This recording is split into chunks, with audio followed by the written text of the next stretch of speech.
یہ ثابت کرنے میں کامیابی حاصل کر لی ہے کہ نہ ہندوستان میں کوئی طاقت ہے اور نہ ہی پاکستان میں کوئی دم ہے۔ اگر دم ہے، اگر طاقت ہے، وہ امریکہ میں ہے، اور یہ دونوں دیش امریکہ کے غلام ہیں، امریکہ کے ماتحت ہیں، اور امریکہ جب چاہے ان دونوں دیشوں کو لڑا سکتا ہے اور جب چاہے ان دونوں دیشوں کو شانت کر سکتا ہے۔ اگر بی جے پی کے دعوے کے مطابق یہ جنگ بھارت نے جیتی ہوتی تو پھر آج پاکستان آکوپائیڈ کشمیر ہندوستان کا حصہ بنا ہوا ہوتا، یا پھر پاکستان کے 2 ٹکڑے ہوئے ہوتے، عین اسی طرح جس طرح 1971 میں ہندوستان پاکستان کے 2 ٹکڑے کرنے میں کامیاب ہوا تھا۔ لیکن ایسا کچھ بھی نہیں ہوا، نہ پی او کے ہندوستان کا حصہ بنا اور نہ ہی آئی او کے پاکستان کا حصہ بن گیا۔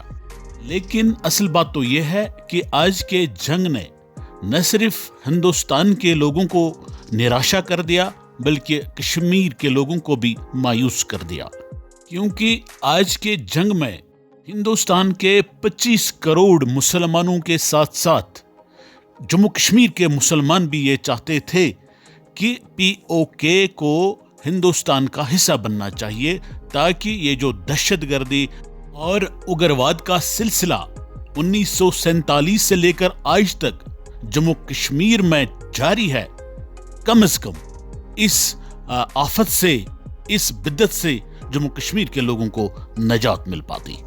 اب رہا سوال ترنگا یاترا کی۔ یہی تو مودی جی اور بھارتیہ جنتا پارٹی کا لکشیہ ہوتا ہے۔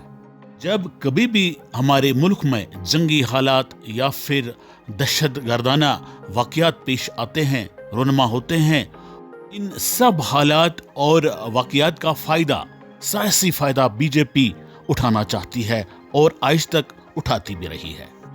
جس طرح سے پلوامہ کے دہشت گردانہ حملے کو بی جے پی نے کیش کرنے میں کامیابی حاصل کر لی تھی، اسی طرح آج کے آپریشن سندور کو بھی بھارتیہ جنتا پارٹی سیاسی ہتھیار کے طور پر استعمال کر کے آنے والے انتخابات میں کیش کرنے میں کامیاب ہو سکتی ہے۔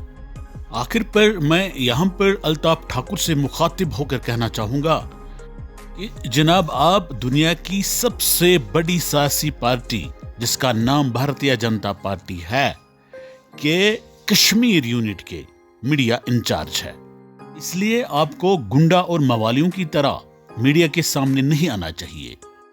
آپ کو بھارتیہ جنتا پارٹی کی خاتون لیڈر درخشاں اندرابی صاحبہ سے کچھ سیکھنا چاہیے۔ وہ کس طرح سے میڈیا کے سامنے آتی ہے، کس طرح سے وہ بات کرتی ہے، کس طرح سے وہ اپنی بات عوام کے سامنے رکھتی ہے اور کس طرح سے وہ اپنی بات کو سمجھانے کی کوشش کرتی ہے۔ سیاسی فیلڈ میں ان چیزوں کی بڑی اہمیت ہوا کرتی ہے، اور سیاسی دنیا میں انہی چیزوں سے ایک پیدائشی سیاسی لیڈر، سیاسی ورکر اور ایک سڑک چھاپ سیاسی لیڈر ہو یا سیاسی ورکر ہو کے درمیان فرق واضح ہوتا ہے۔